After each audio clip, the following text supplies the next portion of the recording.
What's going on, y'all? Welcome back to another episode of Loft Talks. Jackson, come on, man. You just have no regard for chords and stuff. He be walking right through stuff, unplugging it, snatching it off the desk. Like I said, welcome back to another episode. I'm glad y'all are tuning in. Today I want to talk about caring what other people think, right? This is for me and this is for you. You have to stop caring what other people think.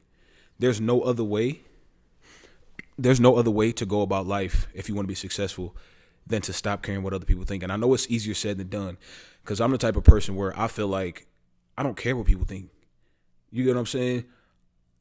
I can honestly say I don't care what people think, but at the same time I do. You get if that makes any sense. Like I don't care what people think. Like when I lay my head down at night to go to sleep, I legitimately, like once I reflect on the day, I don't care what anybody thought. I don't care what people think, but at the same time, when it's time to do something, when it's time to create something, it's time to put myself out there on YouTube, whatever the case may be, it crosses my mind. So it's like, how can both of those things exist at once? And I think it may be because my higher self is telling me, my higher self does not care, but my earthly self is like, but what if they receive me this way?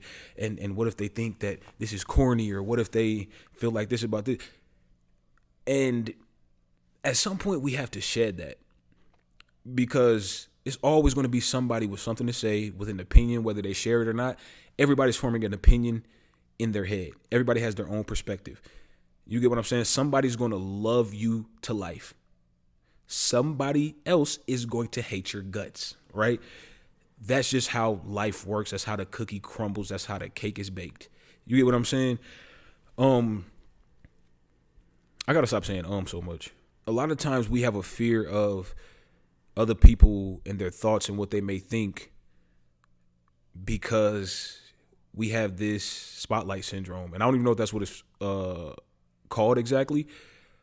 But in my head, that's what I think of it as, is spotlight syndrome. It's like we move through our lives through our own perspective. So we kind of mainly think about ourselves, and we think of ourselves so much that we think that other people are thinking of us damn near just as much, and that they're forming this many opinions.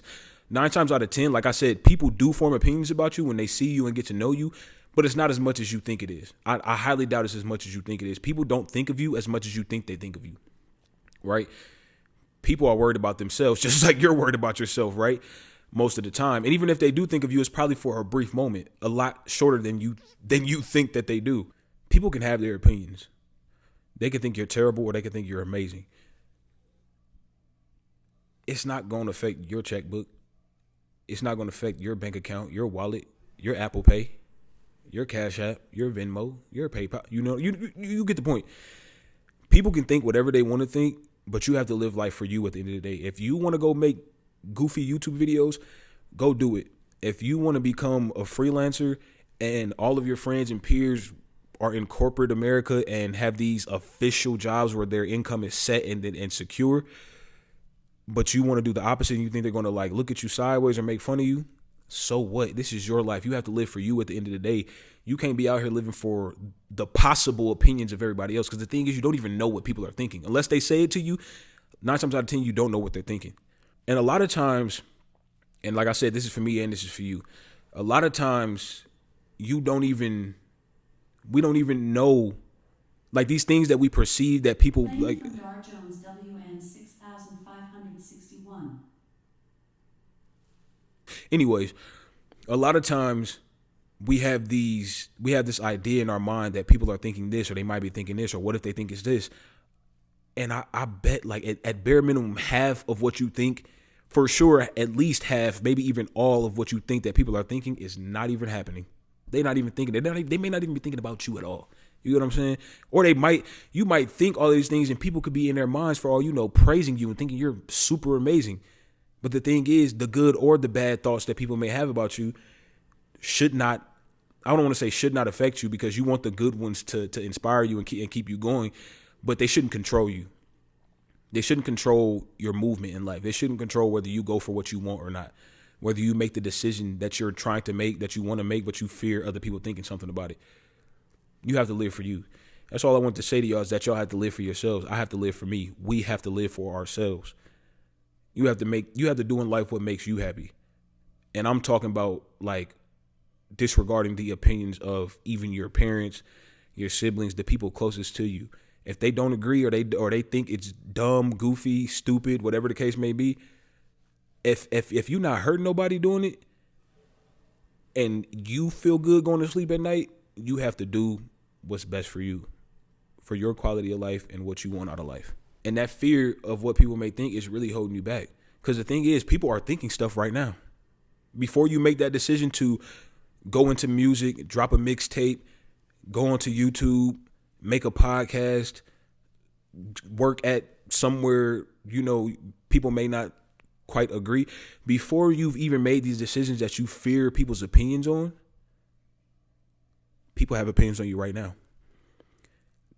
If somebody sees you, if you walk outside and you pass a stranger, they're going to form an opinion about you. If they see you and their brain registers the information that you exist, they're likely going to form an opinion about you. Whether good or bad, you may never know, but it's going to happen. You're on social media, right? You have followers. You follow people. You post things. People see your post and form an opinion. People see your face and form an opinion. It doesn't matter if it's good or bad. It's not your business. People's opinion about you is not your business. And they're going to, like I said, they're going to form an opinion about you regardless. Your elementary school classmates still have an opinion about you. Middle school, high school, college. You make impressions everywhere you go, regardless. You're bumping. You know how we look at the analytics on an Instagram post or a tweet and you see the impressions it had, how many people seen it, how many people reacted to it, interacted with it. That happens in real life. You make impressions everywhere you go. There are people reacting in their brains. Sometimes you may even see them react, but there are people reacting in their brains. There are people forming opinions. There are people forming comments, whether they leave the comment in your ear or not. People are forming comments. People are hitting like in their head, like, oh, you look nice. I like you. Oh, you saying some real shit. I like you. You know what I'm saying? Like, this happens in real life. You cannot control what people think. You cannot control that. So you might as well let it go. That's all I have for y'all, though. Thanks for tuning in. Make sure y'all subscribe. Follow me on my socials. They are in the description box. And until next episode, peace.